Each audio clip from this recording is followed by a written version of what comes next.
I am your host, Nero Wolfe. Let's begin our journey. It was a Thursday in late December, the kind of New York morning where the air feels like it was sharpened on a whetstone. Inside the brownstone on West 35th Street, the atmosphere was considerably warmer but twice as sharp. Nero Wolfe was in the middle of his morning sessions in the plant rooms with the orchids, which left me alone in the office to contend with the mail, the bank balance, and a man named Lewis Hewitt, who was currently sounding like he was about to burst a blood vessel over the telephone. Hewitt isn't just a client, he's one of the few people Wolfe actually respects, mostly because he owns a greenhouse that makes Wolfe's look like a window box. When Hewitt calls in a panic, it usually means something more significant than a case of mealybugs. "Archie," he gasped, "it's the Centurion Club's winter gala, the Festive feast. It is scheduled for Saturday night. It is the most prestigious culinary event of the decade, and it is being systematically sabotaged. If this continues, the reputation of the club and my own standing as chairman will be in ruins." I leaned back, tilting my chair until I could see the reflection of my own skeptical face in the glass of the picture on the wall. "Sabotage, Mr. Hewitt. That's a big word for a kitchen. Are we talking about salt in the sugar bowls or something with more teeth?" "It began with the theft of the rare white truffles from the locked cold room," Hewitt replied, his voice dropping to a conspiratorial whisper. "Then, yesterday, the head saucier was found locked in the wine cellar, and a crate of vintage Madeira was replaced with cheap vinegar. But the final straw came this morning. A note was attached to the main banquet menu. It threatened a moral reckoning that would turn the gala into a wake.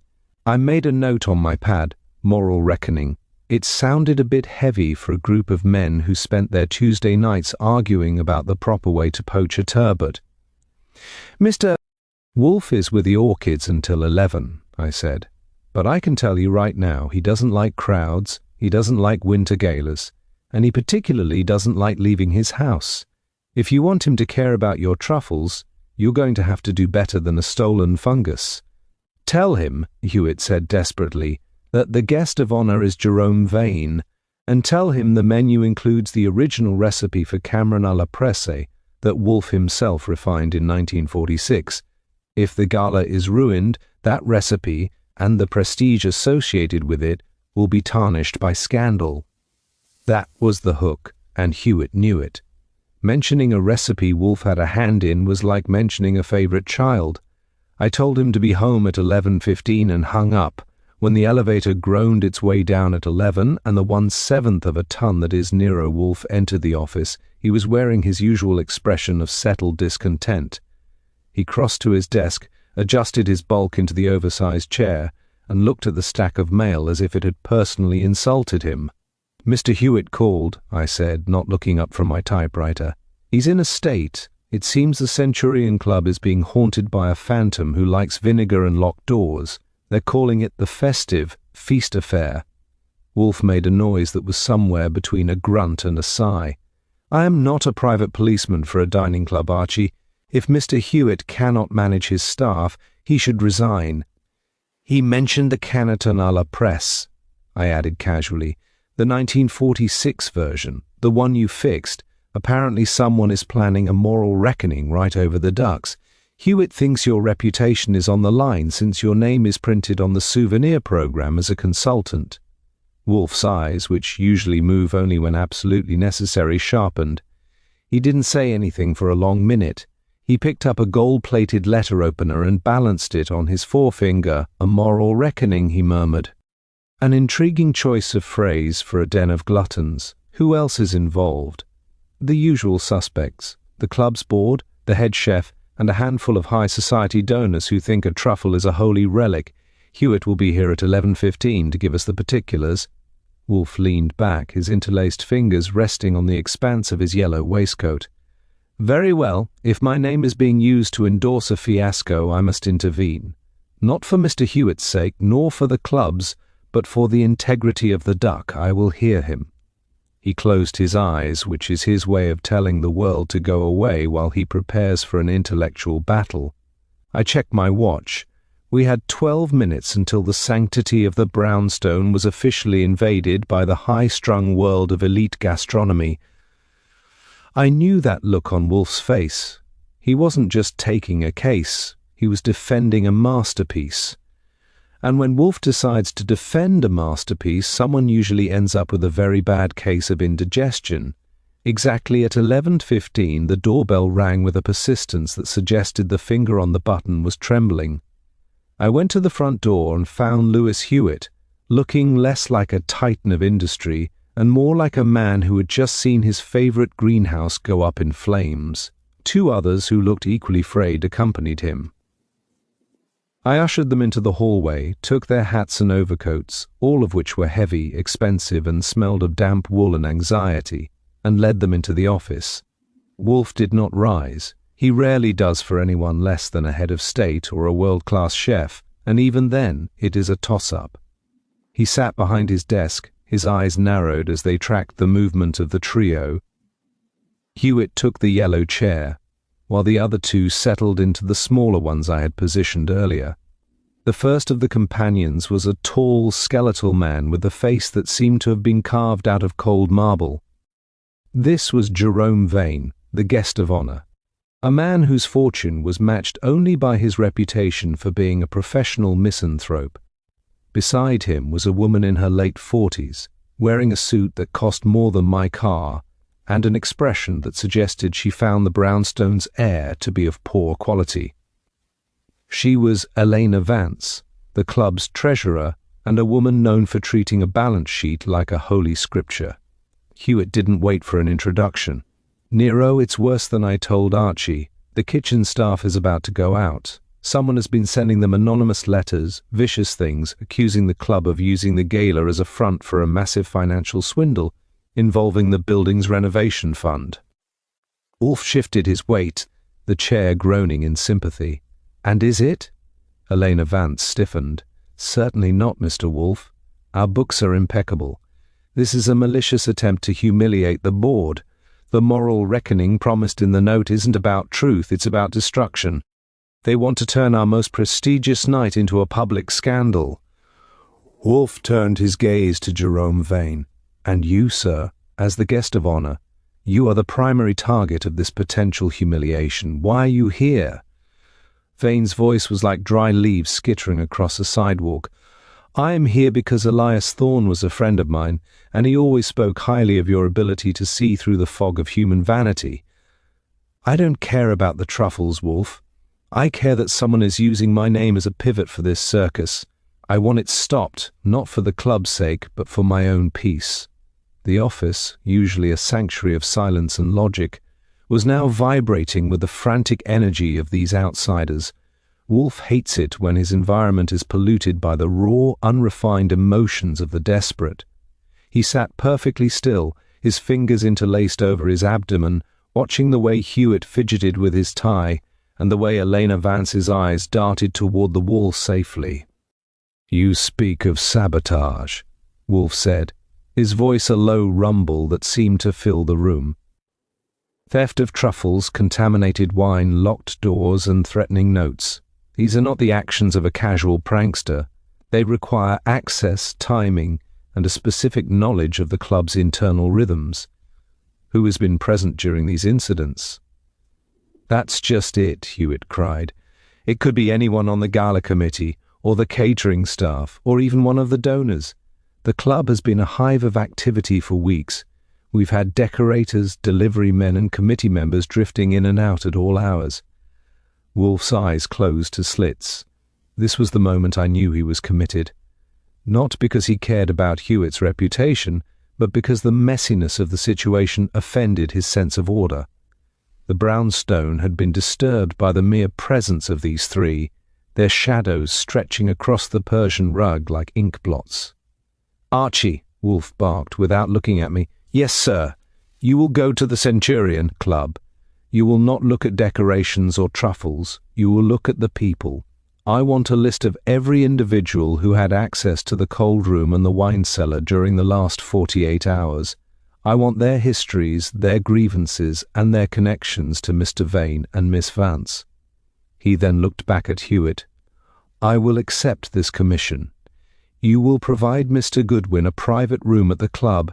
He is to be treated as my direct surrogate. Every door is to be opened to him and every question answered. If I find that any of you are withholding information to protect the reputation of your club, I shall withdraw immediately and keep the retainer." Elena Vance opened her mouth to protest, but Hewitt cut her off. "Agreed, anything. Just find out who is doing this before Saturday night."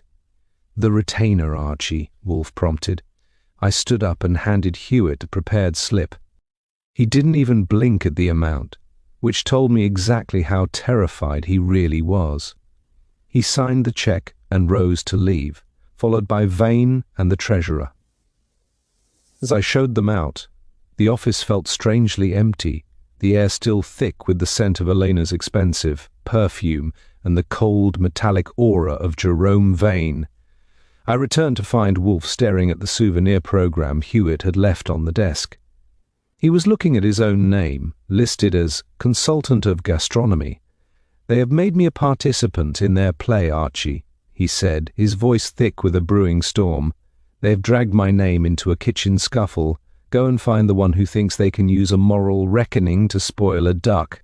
I want the architect of this chaos identified before the first course is served." I grabbed my coat and my notebook. The brownstone was quiet again, but the peace was temporary. The invasion had begun, and I had a feeling the Centurion Club was about to find out that Archie Goodwin is a very difficult guest to feed a lie to. The Centurion Club sat on a corner of Fifth Avenue, looking like the kind of place where even the dust had to pass a credit check. I spent the afternoon establishing myself in the small mahogany-panelled library Hewitt had set aside for me, acting as the bridge between Wolfe's desk and the nervous energy of the kitchen. By 4 o'clock, I had my circle. If there was a snake in this garden of high-end calories, it was hiding among 4 specific people, and I had them lined up for a look-see. First was Philip Marner, the club's manager. He was a man who looked like he'd been ironed flat with a twitch in his left eyelid that acted like a metronome for his stress levels. Marner had been at the Centurion for 20 years and lived for the prestige of the festive feast. However, the club's recent renovation project had gone over budget by $300,000, and Marner was the one who had signed the checks. If there was a moral reckoning coming regarding a swindle, Marner's signature was all over the scene of the crime. He kept looking at the door as if he expected a process server to walk through it. Then there was Chef André Lazare. André was a master of the copper pot and possessed a temperament that made a wounded tiger look like a house pet. He was the one who had originally suggested the duck recipe Wolfe had refined, but lately, André had been seen meeting with the owners of a rival club uptown. Sabotaging the gala would be a perfect way to burn his bridges at the Centurion while making himself look like a victim of incompetence, allowing him to jump ship with his reputation as a tortured genius intact. He didn't like me, he didn't like Wolfe, and he particularly didn't like the fact that I was poking around his larder. The third was Natalie Thorne, the niece of the late Elias Thorne and a junior member of the gala committee. She was young, sharp, and carried a grudge the size of a side of beef. Her uncle had left his massive estate to the club's endowment rather than to her, and she had spent the last year unsuccessfully challenging the will. She was currently in charge of the invitations and the souvenir programs, the very places where the threatening notes had first appeared. She had access, revenge, and a smile that never reached her eyes. Finally, we had Silas Vander, a retired banker and the club's most vocal donor. Vander was the one who had discovered the vinegar in the Madeira crates. He was a self-appointed watchdog of the club's traditions, but my quick check with a contact at the Gazette revealed that Vander's own private investment firm was currently under a quiet federal audit. A distraction, especially one that suggested financial rot within an institution as pillar-like as the Centurion Club, might be exactly the kind of smokescreen he needed to hide his own flickering fires. I sat in the library and watched them drift by the open door, each a study in controlled panic. Marner was obsessively checking the silver, André was screaming at a commis chef about the consistency of a sauce, Natalie was sitting in the lounge, calmly marking a guest list with a red pen that looked a lot like a surgical tool, and Vander was pacing the hallway complaining loudly to anyone who would listen about the declining standards of the modern era. I caught Marna as he was heading toward the wine cellar. "Busy afternoon, Philip?" I asked, leaning against the door frame. He jumped about 6 inches. "Mr. Goodwin, I didn't see you. We are—" "Yes, quite busy. The board is breathing down my neck about the security. They want to know if Mr. Wolfe has found the culprit yet." "Mr. Wolfe hasn't even finished his afternoon beer," I told him. "He works on a different clock, but he did ask me to look into the renovation fund. He has a funny habit of following the money when people start talking about moral reckonings. You wouldn't know why the paint on the 3rd floor costs $50 a gallon, would you?" Marna's eyelid did a frantic little dance. "That is an administrative matter, Mr. Goodwin, entirely unrelated to the sabotage. If you'll excuse me, I have to oversee the delivery of the ice sculptures." He practically sprinted away. I watched him go, then turned to find Natalie Thorne standing behind me, her arms crossed. "You won't find it in the books, you know," she said, her voice cool and mocking. "My uncle was a fool, but he wasn't blind. He knew this place was a gilded cage full of vultures. If someone is tearing it down from the inside, they're doing the city a favor." "Is that why you're helping with the invitations, Miss Thorne, to make sure all the vultures get a front row seat for the crash?"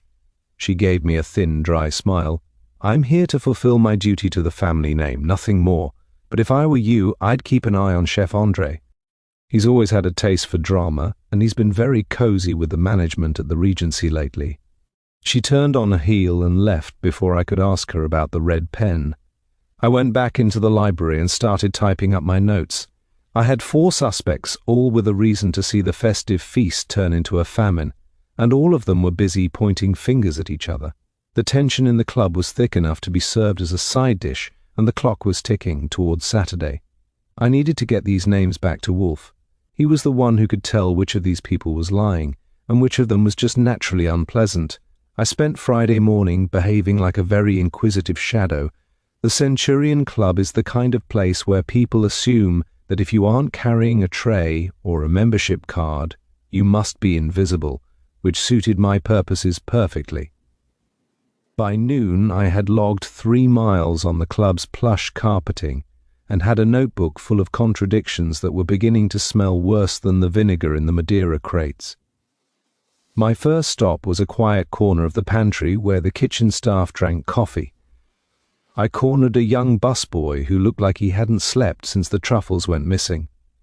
$5 and a friendly smile got him talking about Chef Andre.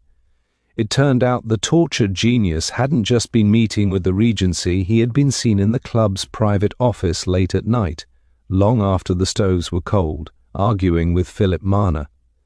The busboy didn't hear the words, but he heard the tone, sharp, desperate, and involving a lot of talk about the final payment. I moved from the kitchen to the administrative wing looking for Marna. I found his secretary away from her desk and took a 30-second liberty with his filing cabinet. I wasn't looking for a confession, I was looking for the renovation invoices. What I found was a series of payments made to a company called Vander Sons Logistics for the transport of the club's new Italian marble. The name Silas Vander jumped off the page. The club's biggest donor wasn't just giving money, he was taking it back through his own logistics firm, and the rates were about double the market price.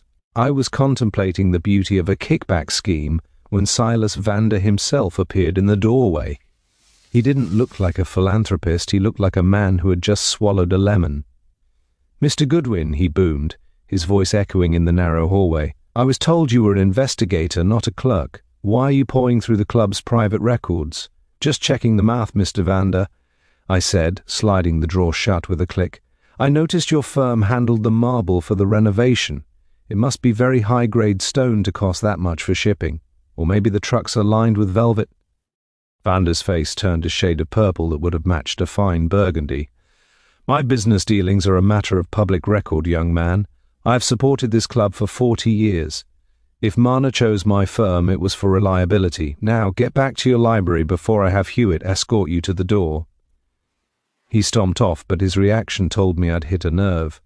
I made a mental note, Vander provided the logistics, Marna signed the checks, and the money was leaking out of the club like water through a sieve. But that still didn't explain the moral reckoning or the sabotage. You don't usually blow up your own cash cow unless you're trying to cover the tracks of a previous slaughter. I caught up with Natalie Thorne in the lounge around 2 o'clock. She was nursing a cup of tea and watching the decorators hang velvet swags over the main dais. She looked entirely too calm for someone in the middle of a crisis. "Find anything interesting in the marble, Archie?" she asked without looking up. "News travels fast in a small club," I replied, taking a seat opposite her. I found out that Vander and Marna are very close business associates, which makes me wonder why someone would want to ruin the gala. If the club is a front for a swindle, the last thing the swindlers would want is a public scandal and a police investigation. It doesn't fit. Natalie set her cup down with a precise clink. Unless they are the ones doing the sabotaging. My uncle wasn't the only one who hated what this club had become. There are others who know about the logistics and the renovations. Maybe someone is trying to force the board's hand, a little vinegar in the wine to bring the truth to the surface. And maybe that someone is a niece who thinks the money should have been hers? She laughed, a sharp, cold sound. "I don't need the money that badly, Mr. Goodwin. I have enough to keep me in tea in spite. But I do enjoy a good show, and watching Silas Vander sweat is worth more than a truffle." She left, leaving me with a head full of puzzles. By the time I got back to the brownstone at 5, I had a clear picture of a financial mess, but the identity of the saboteur was still dancing just out of reach. I found Wolfe in his office, drinking beer and staring at a map of the Centurion Club's floor plan as if it were a tactical battle map. I gave him the full report. The Marna Vander kickback scheme, Chef Andre's late-night arguments, and Natalie's pointed comments about the swindle. Wolfe listened without moving a muscle, his eyes following the lines of the club's hallways. "So," I summarized, "we have 2 crooks in the management, a chef with 1 foot out the door, and a niece with a box of matches and a lot of family history. The moral reckoning could be Natalie trying to expose the theft, or it could be Andre trying to exit with a bang, or it could be Vander trying to burn the books before an audit catches him." Wolfe poured the last of his beer and watched the foam settle. "No, Archie, you are looking at the motives, but you are ignoring the mechanics. The moral reckoning is a specific phrase, heavy with a particular kind of baggage, and the sabotage, the wine, the truffles, the notes, it is all too theatrical. It is a performance. A performance for who? For me, perhaps," Wolfe murmured, "or for the guest of honor. Jerome Vane has been remarkably quiet during all this, has he not? He is the pivot, Archie. Go back tomorrow morning. But this time, don't watch the money. Look at the menu. I want to know exactly who suggested the guest of honor, and who insisted on that specific recipe for the duck." He reached for his book, and I knew the interview was over. I went to the kitchen to see what Fritz was doing with a leg of lamb. I wondered if the moral reckoning was going to involve a confession or just a very expensive food fight. The following morning, the sanctity of the brownstone was violated in a way that had nothing to do with Fifth Avenue clubs or financial swindles. I had arrived back from an early morning errand to find Fritz standing in the middle of the kitchen, looking at his prep table with the kind of bewildered horror usually reserved for a witness to a bank heist. Fritz is a man of absolute culinary order. If a salt shaker moves an inch to the left, he feels it in his soul. "Archie," he whispered as I walked in, "someone has been here, in my kitchen." I dropped my hat on the rack and moved to his side. "What's missing, Fritz? Don't tell me the cream is sour." "Nothing is missing," he said, his voice trembling with a mix of anger and confusion. "It is the arrangement. My set of spice jars, the small ones I keep for the morning omelette, have been shifted. The tarragon is where the chervil should be, and look at this." He pointed to the heavy block where his knives are kept.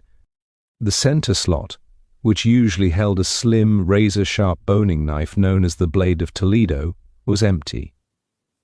I felt a cold prickle at the back of my neck.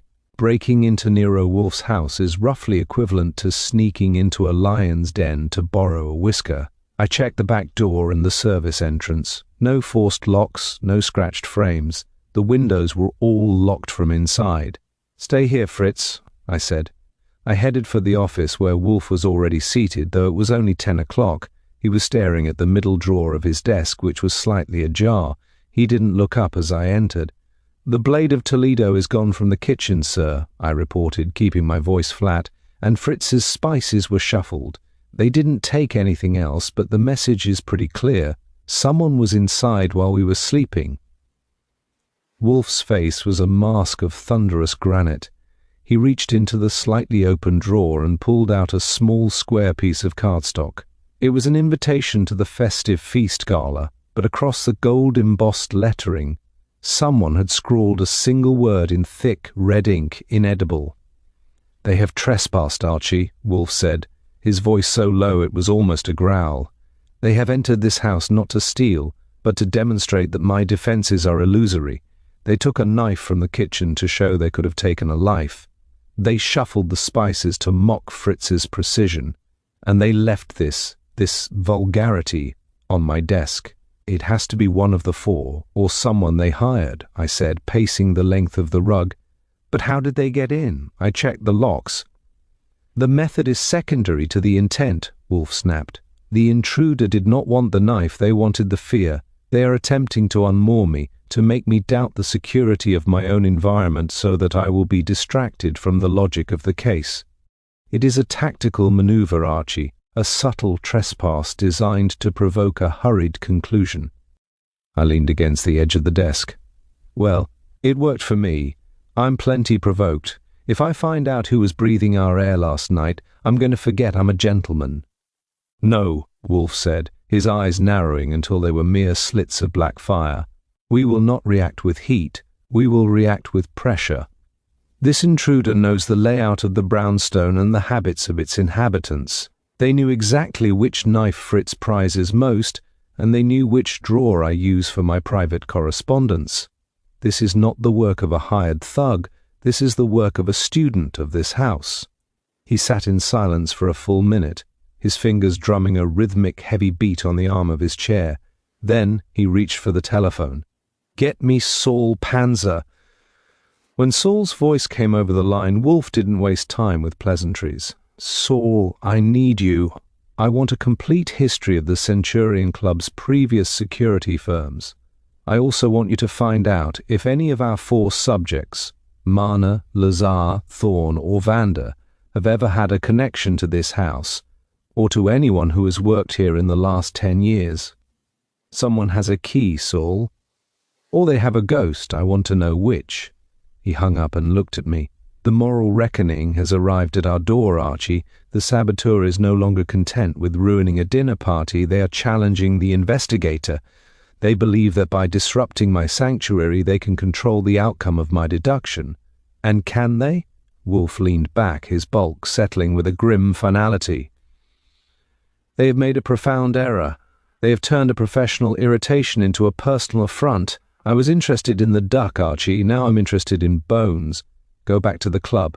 Tell no one of the theft. Act as if nothing has changed. But find out which of them has a reason to know the inside of this house as well as the inside of a larder." I grabbed my coat, my jaw tight. The blade of Toledo was a beautiful piece of steel, and the idea of it in the hands of one of those vultures at the club made my skin crawl. The trespass had changed the game. It wasn't about truffles or renovation funds anymore. It was about the fact that someone had walked past my bedroom door in the middle of the night, and Nero Wolfe was about to make them regret every single step they took. By the time I reached the Centurion Club on Saturday morning, the air was so thick with tension you could have sliced it and served it with gravy. The festive feast was only hours away, and the grand ballroom looked like a movie set for a royal wedding, but behind the velvet curtains, everyone was jumping at shadows.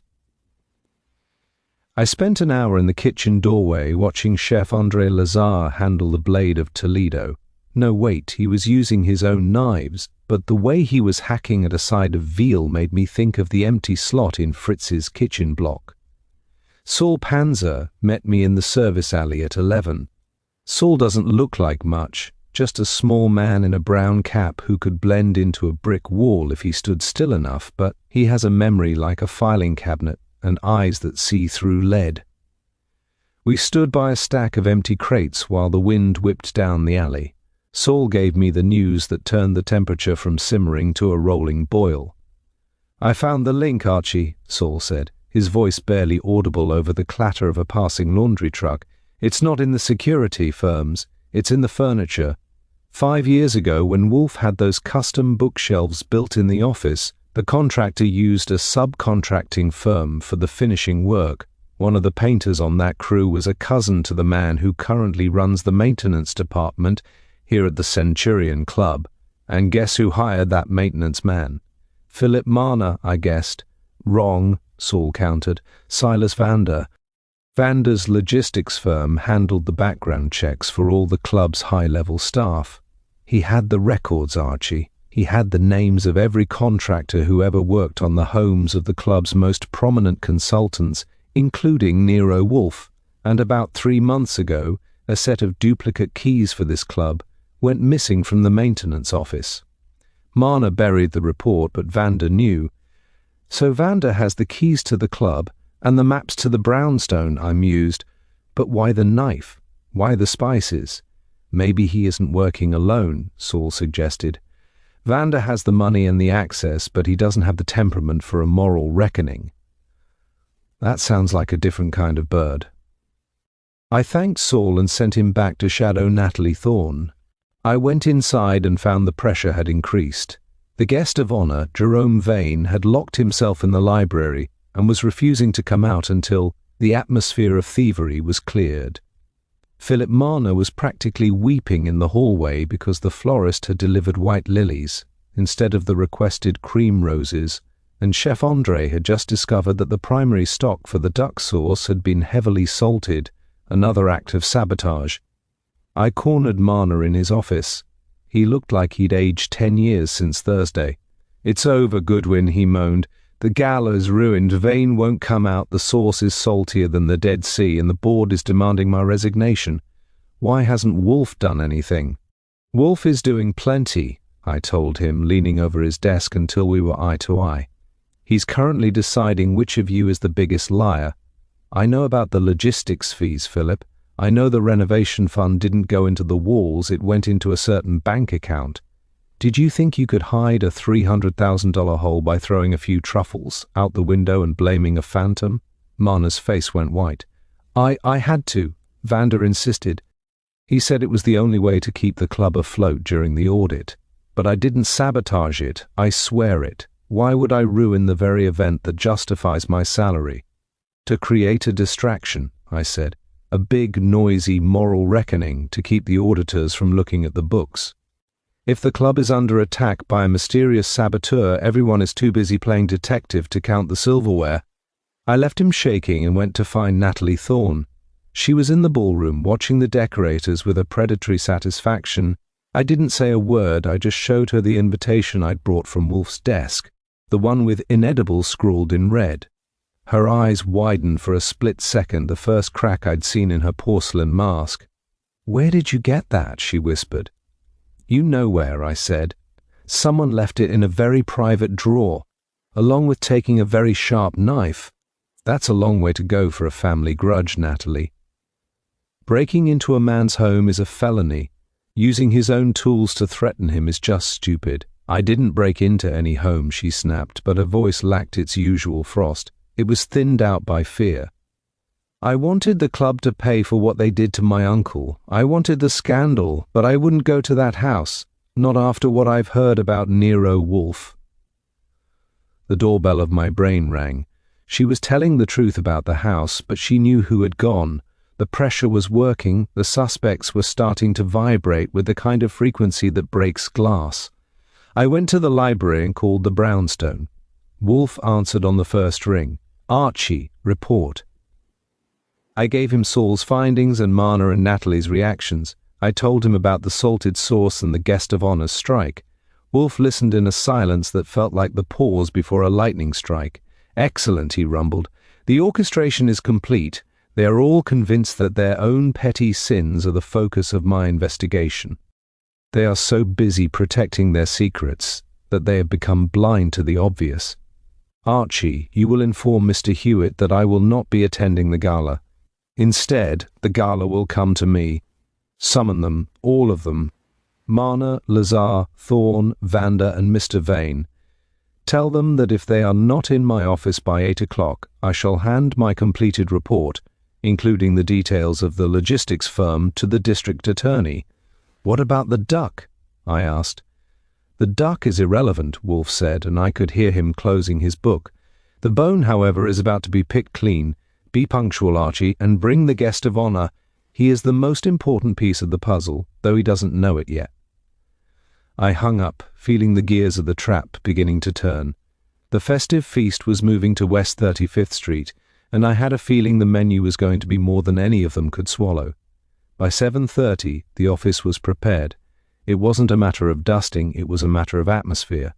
Wolfe sat in his throne, the light from the desk lamp casting long architectural shadows across his face. He hadn't touched a book for 20 minutes, which meant his mind was at full throttle, sorting through the data I'd brought him like a high-speed grain elevator. I had placed the chairs in a precise semicircle, ensuring that no two suspects could easily exchange a look of solidarity without twisting their necks. The first to arrive was Lewis Hewitt, looking as though he'd been dragged through a hedge backward. Philip Marner, whose twitch had escalated into a full-body shudder, followed him closely. Then came Silas Vander, blustering and red-faced, and Natalie Thorne, who had regained her icy composure but kept her hands buried deep in the pockets of her fur coat. Finally, the guest of honor, Jerome Vane, walked in with the weary grace of a man attending his own funeral. "Mr. Wolfe," Hewitt began, his voice cracking, "the ballroom is empty.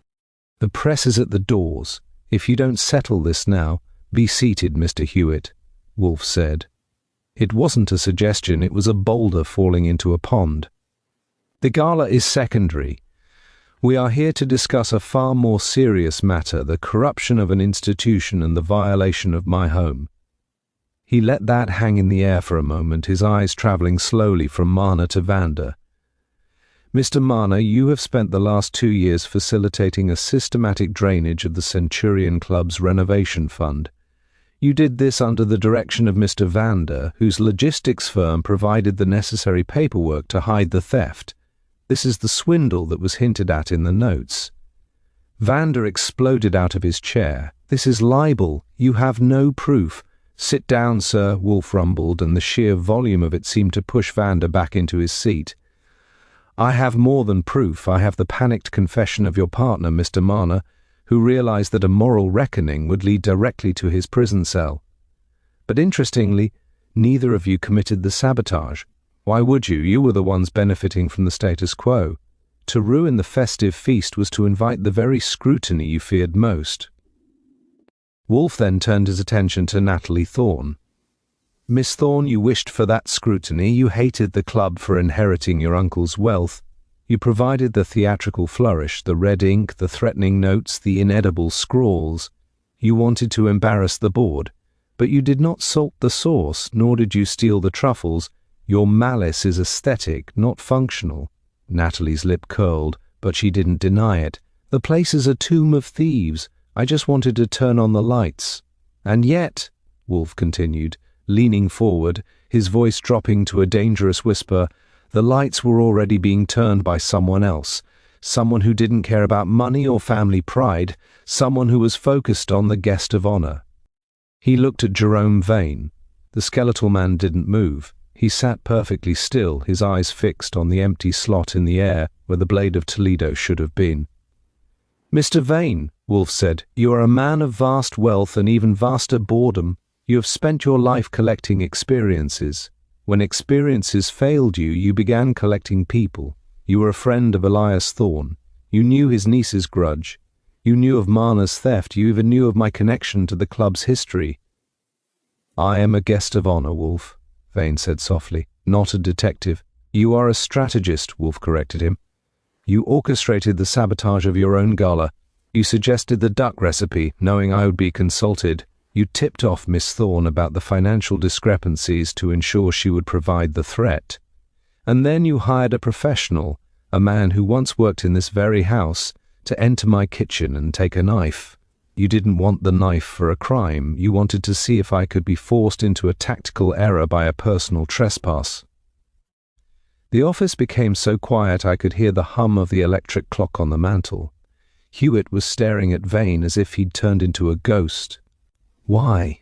Hewitt whispered. "Jerome, why would you do this to the club?" "The club is irrelevant," Wolfe answered. Mr. Vane wanted a game. He found the world of high society too predictable, so he created a puzzle that involved the most formidable mind he knew. He salted the sauce to see how the chef would react. He stole the truffles to watch the manager crumble. And he challenged me to see if I would follow the scent of the money or the scent of the motive.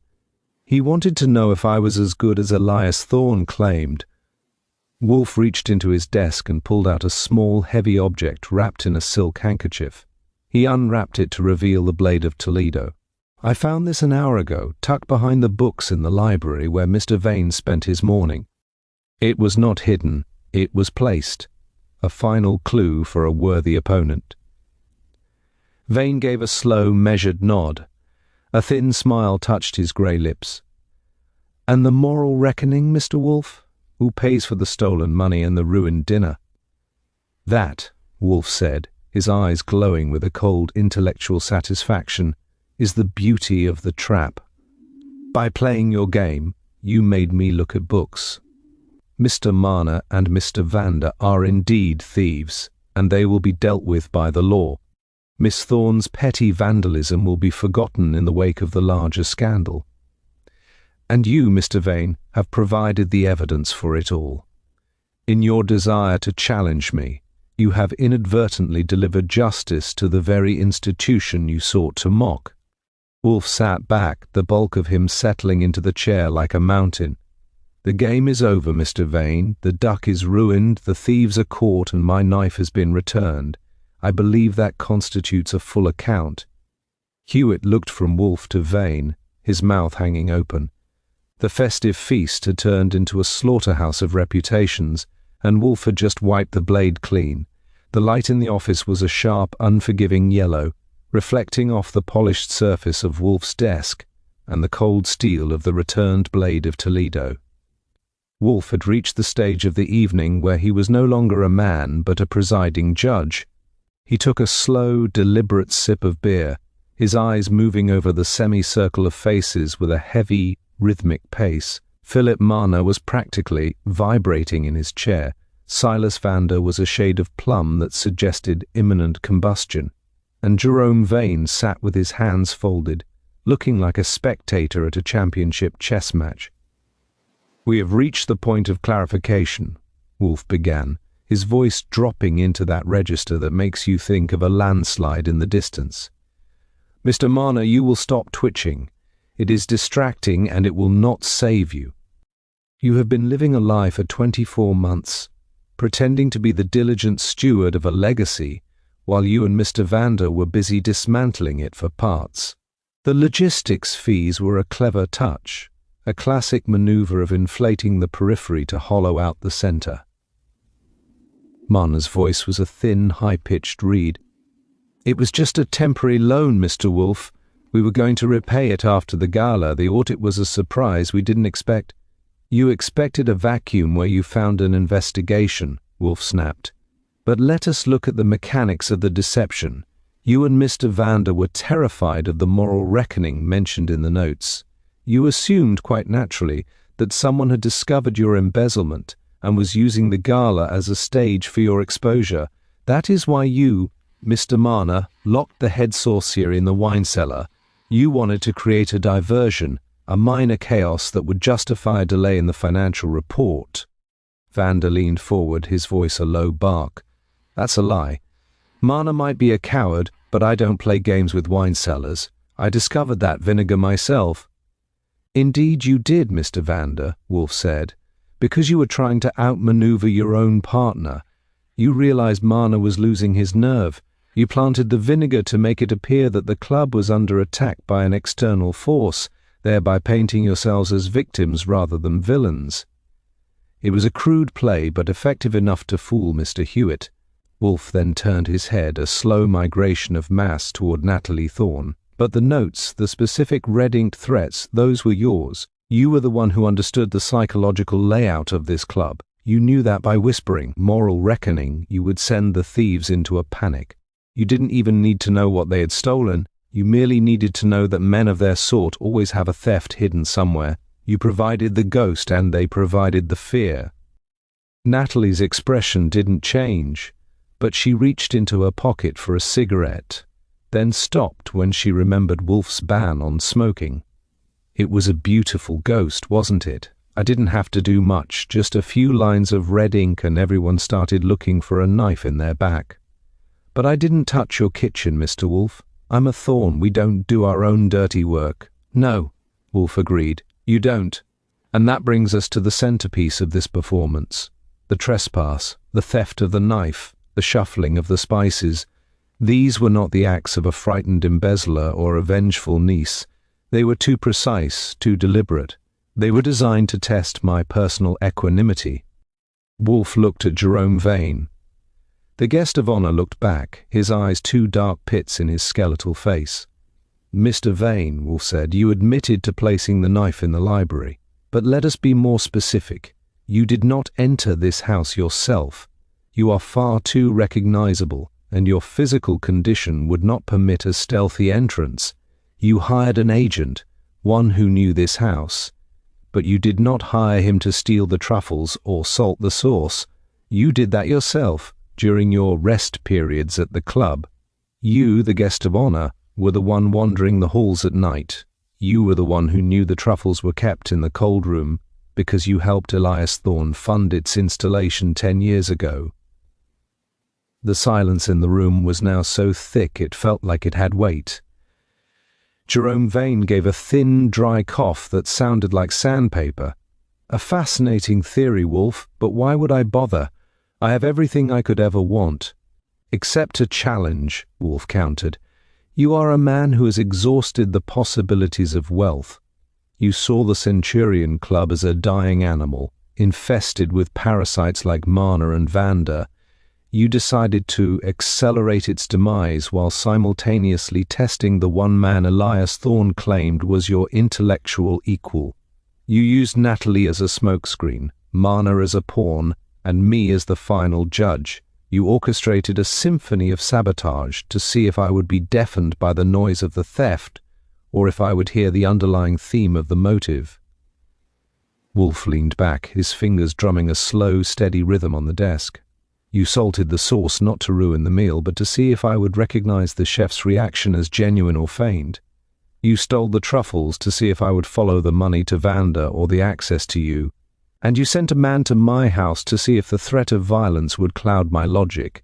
It was a masterful game, Mr. Vane, but like all games, it requires a winner and a loser. Vane leaned back, his grey lips curving into a smile that was both appreciative and cold. And the verdict, Wolfe, you've deconstructed the play, now deliver the final line. The final line, Wolfe said, is that you have been too clever by half. By involving me, you ensured that the petty crimes of these men would be documented with the precision of a master. You wanted a moral reckoning. You shall have it. But it will be a reckoning of your own design, and you will find that the role of the architect is far more dangerous than the role of the guest. I watched them all, the thieves, the niece, and the ghost, and I realized that the festive feast was finally over. The only thing left was the bill, and Nero Wolfe was about to make sure it was paid in full. Wolfe did not look at the thieves, Mana and Vanda, as they began to realize that their financial ruin was merely a byproduct of a much larger and more cynical game. His eyes were fixed solely on Jerome Vane, the man who had turned the Centurion Club into a private laboratory for human stress. The office had become a pressurized chamber, and Wolfe was about to open the final valve. "The flaw in your design, Mr. Vane," Wolfe began, his voice surprisingly gentle, was the assumption that I would be offended by the trespass. While I find it loathsome, I do not allow my personal pique to obscure the data. You sent an agent to this house to steal a knife, believing the presence of a weapon would force me to look for a violent intruder. But a violent intruder would have taken something of value, or used the knife then and there. By leaving the empty slot and shuffling the spices, you revealed the hand of a choreographer. You weren't threatening my life, you were poking the bear to see if he would roar in the wrong direction. Vane leaned his head back against the chair, his throat showing through his skin like corded rope. And yet you did roar, Wolfe. You summoned us all here. I summoned you here because the evidence was not in the kitchen but in the menu, Wolfe said. You insisted on the Caneton à la Presse from 1946. It is a dish that requires a specific set of silver-plated presses, which the club has kept in a locked display since the renovation. To prepare the dish, the chef requires the key to that display. Only 3 people had that key. Marna, who was too busy hiding money, Chef André, who was too busy looking for a new job, and you, Mr. Vane, because you donated the presses to the club in memory of Elias Thorne. You salted the sauce because you were the only one who could get into the kitchen unnoticed during the chef's final walkthrough. You were the guest of honor, and no one dared question your presence near the stoves. Vane's smile widened, but it was the smile of a man watching a ship sink from the shore. True, but salt is not a crime, Wolfe. Neither is being a guest. No, Wolfe agreed. But moral reckoning was not just a phrase, it was a pointer. You chose that wording because it was the title of an unpublished monograph written by Elias Thorne 30 years ago. A paper that detailed a very specific, very private scandal involving the misappropriation of funds in a certain European bank, a scandal that Jerome Vane had spent 3 decades burying. You knew that if Natalie Thorne or anyone else started digging into the club's reckoning, they might stumble upon the references to your own past.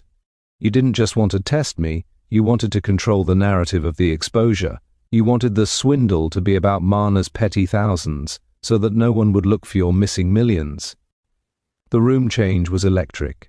Silas Vander's jaw dropped, and Natalie Thorne leaned forward, her eyes narrowing as she looked at the man who had been her uncle's closest friend. The moral reckoning wasn't a threat from a saboteur. It was a preemptive strike by the guest of honor to ensure the scandal stayed small and manageable. You created chaos at the gala to ensure the club's board would be preoccupied with truffles and vinegar, Wolfe continued, his voice rising in power. You even encouraged Natalie's notes to give the investigators a convenient target. You brought me in to give the whole affair a seal of legitimacy. If Nero Wolfe says the manager stole the money, the case is closed, and the moral reckoning is satisfied. No one goes looking for the older, deeper rot in the foundation. Wolfe picked up the blade of Toledo and held it up, the light catching the edge. But you overplayed your hand with this. By sending a man to this house, you gave me a trail that led away from the club. Saul Panzer did not just find the link to the contractor, he found the man you hired. A man who, when confronted with the prospect of a burglary charge in a house as famous as this one, was quite happy to explain that a private secretary named Mr. Ross, your secretary, Mr. Vane, paid him. Jerome Vane sighed, a long, rattling sound that seemed to deflate his entire frame. The game was up. He had tried to outthink the master by creating a diversion within a diversion, but he had forgotten that Wolfe doesn't just look at the breadcrumbs, he looks at the baker. You are a remarkable man, Wolfe, Vane said, his voice a ghost of its former self. Elias was right. You don't just see the truth, you weigh it. I suppose the gala is officially cancelled.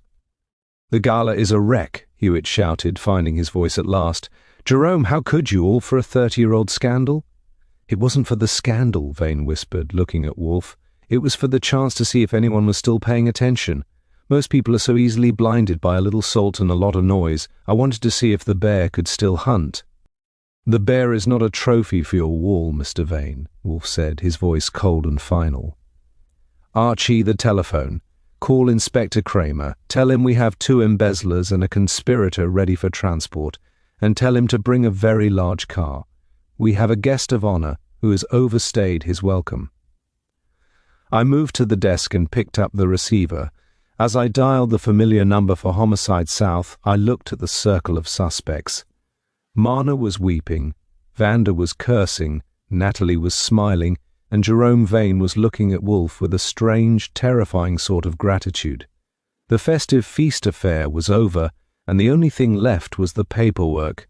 Wolfe had delivered his reckoning, and as usual, it was a dish best served cold. The sirens had faded into the distance, leaving the street outside the brownstone to the cold, indifferent silence of a December night.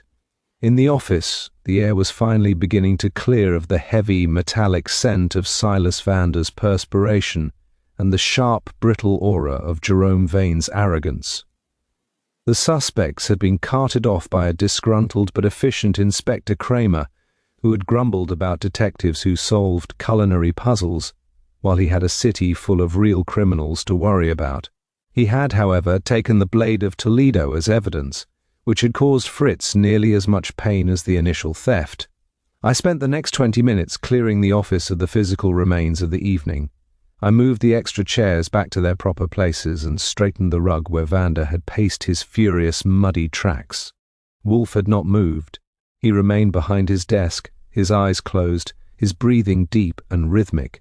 To a stranger, he might have looked asleep, but I knew he was merely resetting his internal clock, purging the clutter of the Centurion Club from his memory. The silence was eventually broken by the soft, heavy tread of Fritz entering from the hallway. He carried a tray with 2 bottles of beer and a single, chilled glass. He placed them on Wolfe's desk without a word, but his eyes lingered on the empty spot where the knife block usually sat in the kitchen. "The police will return the blade within the week, Fritz," I said, leaning against my desk. Cramer promised he wouldn't let the lab boys dull the edge. Fritz gave a short, mournful nod. "It is not just the edge, Archie, it is history. That knife has never been in a police station. It feels unwashed. Then we'll have a ceremony. When it gets back," I suggested, "we'll let it slice a particularly difficult piece of Gruyere to restore its dignity." Fritz managed a faint smile and retreated to the kitchen. Wolfe opened his eyes, the light from the desk lamp reflecting in the dark, intelligent depths. He reached for a bottle, uncapped it with a precise flick of his wrist, and poured. He watched the foam rise and fall with the same intensity he had applied to Vane's confession. $32 for the beer, Archie," Wolfe remarked, his voice a low, settled rumble. "Add it to the Centurion Club costs, along with your shoe mileage." "Don't worry, sir. Between the triple retainer and the consulting fee I squeezed out of Hewitt for the audit prep, we could buy a fleet of shoes. We might even be able to afford a new blade of Toledo, though don't tell Fritz I said that." Wolfe took a long, appreciative draught of the beer and sighed. "It was a tawdry affair, Archie, a man of Mr. Vane's intellect choosing to spend his final years playing games with salt and vinegar. It is a profound reflection on the folly of an unoccupied mind. He sought to create a drama where there was only a mess, and in doing so he became the very thing he despised, a nuisance. He was more than a nuisance, boss. He was a predator. He almost had you following the money instead of the menu. Almost," Wolfe conceded, his eyes narrowing. "But he forgot that in a kitchen, as in life, the truth is rarely found in the ledger. It is found in the seasoning. A man who salts his own sauce is a man who cannot trust the world to provide the flavor he desires. He was a man of immense appetite and no palate, Archie. He wanted the sensation of the hunt without the necessity of the kill." Wolfe leaned back, his bulk settling comfortably into the chair. "A moral reckoning. It is a grandiose term for a simple truth. We are all ultimately weighed by what we find inedible. For Mr. Vane it was the boredom of his own excellence. For Mr. Marner it was the weight of his fear. And for us," he paused, glancing toward the kitchen, "it is the disruption of our peace." "Well, the peace is back," I said, checking my watch. "And since the gala is officially dead in the water, I don't suppose you want to go out for a burger?" Wolfe shuddered, a visible ripple of flesh. "A burger? After a week of discussing Canyon à la Presse? Your resilience is as terrifying as your taste, Archie. Go and see if Fritz has any of the cold venison left from Tuesday." I find that I require something substantial to offset the thinness of this evening's company. I headed for the door, but I stopped with my hand on the light switch. You know, boss, Vane did have one point. He said most people are blinded by a little salt and a lot of noise. It's a good thing you've got a high sodium tolerance. Wolfe didn't look up. He was already reaching for a book, his mind closing the door on the Centurion Club forever. The noise is easy, Archie. It's the salt you have to watch. It's the only spice that can preserve a lie for 30 years. I flipped the switch, leaving him in the soft, warm glow of the office. I walked into the kitchen, where Fritz was already humming a low tune, the peace of the brownstone restored and the shadows of the moral reckoning finally chased away by the scent of roasting meat and the promise of a quiet dinner. The festive feast had been a failure for the club, but as I raided the refrigerator for the venison, I decided that, as far as we were concerned, the service had been excellent.